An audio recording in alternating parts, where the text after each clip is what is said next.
Hi everybody, it's Stefan Molyneux from Freedomain Radio. So what happened?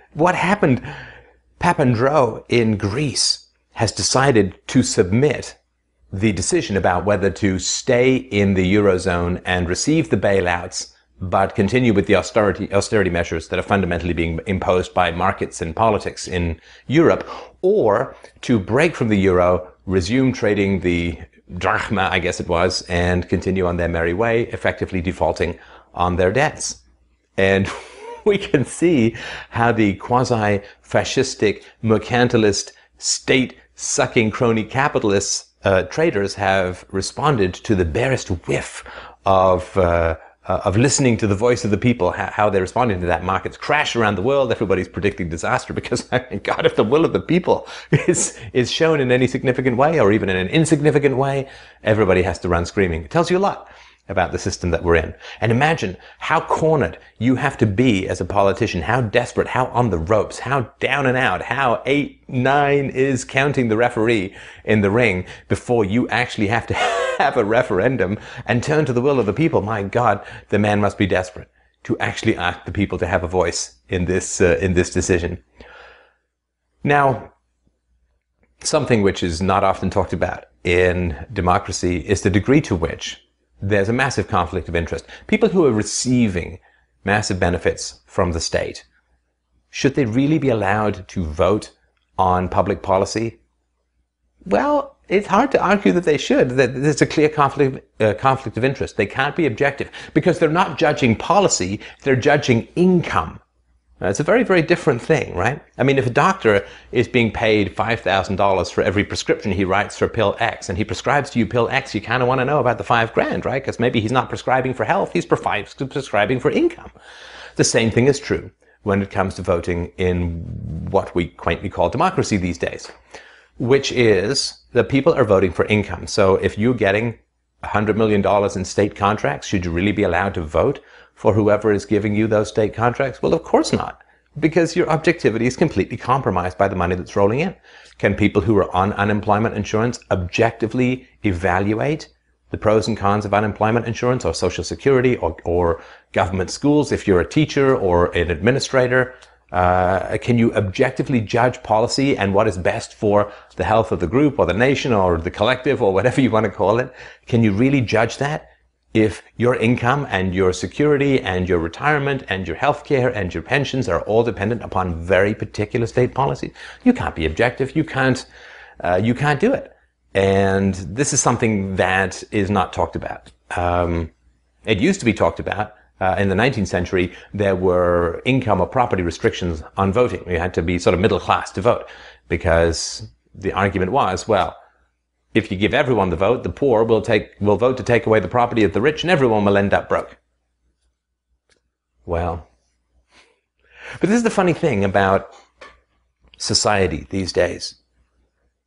You know, there are so many things that I genuinely, deeply, and sincerely hate to be right about. I hate being right about the fact that social welfare for the rich and the poor widens income disparities, creates a permanent underclass at both ends of the political spectrum, like an underclass on the poor, of people who are badly educated by public schools, who have few opportunities for low-wage jobs because government controls, restrictions, taxation has driven them all overseas, and they're just hosed, really, boxed in and cornered for the most part from day one. It's a terrible, terrible, wretched situation. Entirely predicted by libertarians and market anarchists, free thinkers of every stripe and hue, predicted this. Charles Murray predicted it, Ayn Rand predicted it, von Mises predicted it, go back to Ricardo would predict these kinds of things. Look up Speenham Land if you want to know how this all worked out in England in, I think it was the 17th century. It's all been so predicted. And one of the things that's sadly true about human nature, for the most part, at least in the present, is that when people have been repeatedly warned about the disasters of using the state to achieve their goals, of using the coercive power, the violent might of the state to achieve their goals, people have been warned repeatedly that this is going to lead to disaster. That disaster is now upon us. And nobody is acknowledging that they were warned, right? But this to me is, I mean, there are a number of acid tests. If people are interested, I don't know, but there are a number of acid tests that I have when I interact with somebody who claims to be a thinker or claims to be original and so on. And the first thing, of course, is I want to know, like, do they know that libertarians predicted this? Do they know that this was, I mean, down to almost the last detail, that the current catastrophes, the widening gap between rich and poor, the accumulation of debt, the growing miseducation of children to the point where their brains are, pretty much now Nintendo consuming turnips in their head, that all of this was predicted decades ago and sometimes centuries ago. Do they know that all of this was predicted? And if they don't know that all of this was predicted, then I know that they're never going to understand how a free society works. If you really want to know how a free society works, buck the mainstream. Buck the mainstream. Go against the trends. Go against culture. Go against tradition. And you will see how seamlessly society lines up and prevents people from coming in, prevents them from having a voice, prevents them from getting their word out till the willing ears. Well, until the digital Gutenberg we call the internet came along, of course. But people don't understand how social rules are enforced if they're always obeying social rules. And I just mean social rules of discourse and so on, right? So if you actually think for yourself, you very quickly realize just how seamlessly society will put up a wall, how seamlessly people will wish you away or snarl you away or slander you away or whatever. It's amazing. It's beautiful. It's a wonderful organism. The social safety net of self-protection of lies we call culture. Once you've really gone against social convention, you realize how almost all rules are enforced through social convention and how powerful that is. And people who say anarchism doesn't work are just people, I know that they've only swum with the current their whole lives. People who say a free society or libertarianism, if they say it won't work, well, first, I know that they've not studied any history, at least not any history that is even remotely different from the mainstream history, that nonsense you get taught about, how the government ended slavery and Lincoln ended slavery and the government saved America and the Western world from the predations of rancid, coke-infested capitalism in the 1920s, and then capitalism failed and the state tried throughout the whole 30s, and it wasn't until the war, World War II, that saved capitalism, and blah, blah, blah, blah. And racism, you see, segregation, the government had to step in and break the segregation of the private companies who just wanted to segregate because they really enjoyed offending the poor who were their main customers. Anyway, so I simply know that somebody's only read mainstream stuff and they've never really thought for themselves, they've never really gone against the trend.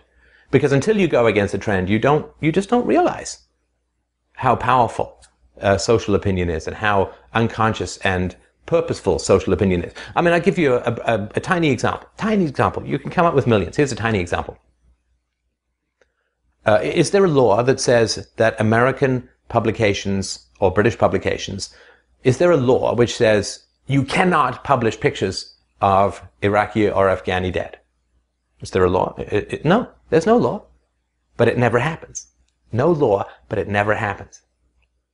That's the foundation of a free society. There's no law, but it never happens. Because people act in concert. People do that which serves them in the moment, and they don't want to go against social convention, and so they don't publish that. Do you think no journalist has ever suggested, look, let's show the other side of the story? We got, 1 million Iraqi dead. Can we show 3 of them over the past 10 years or 8 years? No, you can't. You see, you can't. Everybody knows that. Everybody knows. These are how rules are really enforced in society. You don't need guns. You don't need a state. You don't need prisons. You don't need any of that stuff. People think you do, but you don't. And there's tons of examples. I get so many emails every day. And people say, well, I've tried to share philosophy. I've tried to share maybe this video of yours or something about that. And I just, blank wall comes down. People reject. They stonewall. They don't want to talk about it. They avoid. They go back to sports. They talk about the weather. It's like pushing two powerful opposing magnets together. You can't do it. Well, that's the genius of how rules are actually enforced in society. That's how it works. And so if people don't understand how a free society works, I know they're not thinking. I know they've not read anything outside the mainstream. And I also know that they've never bucked any significant trend in their life. They've never faced down the wall of social opposition, the caustic foggy, cyst-like defense of the pulp sack of fiction that lies at the heart of modern society. They've just never gone up against that. So they don't understand how society can run without rules because they've never tried to break those rules. And this is what happens if you step outside the bichromatic rainbow that is the left and right spectrum of politics, or the Republican Democrat, or the Tory liberal, or whatever. If you step outside of that, people can't think, they can't understand, they can't follow. And so the first thing that I expect any reasonably intelligent person to acknowledge about these current disasters that we see is that, we were right. We were right. We've been right. I mean, I've been doing this for almost 30 years. Almost 30 years. People say, oh, Steph, you're so eloquent. I appreciate that, but it's practice, I've been doing this for 30 years. What's this, that old joke? Guy comes up to someone in New York and says, how do you get to Carnegie Hall? Man in New York says, practice. It's no magic. But people need to acknowledge that libertarians have been right. If that is ignored, if that is passed over, if that is glossed over, if that is pretended to not exist, then nothing intelligent can come out of that. So you can lead with that and say, do you understand that objectivists and libertarians and market anarchists and the Austrian school of economics, that we were right? That all of this was predicted, almost down to the last detail. And that we have been hurling our flaming thunderbolty rocks of truth to light up the sky for many, many, many years. And all the villagers in the valleys below pretend that nothing is flying overhead, that no truth is landing among them, scattering any sparks of thought into their wet logs of social convention. People pretend that nothing has been said.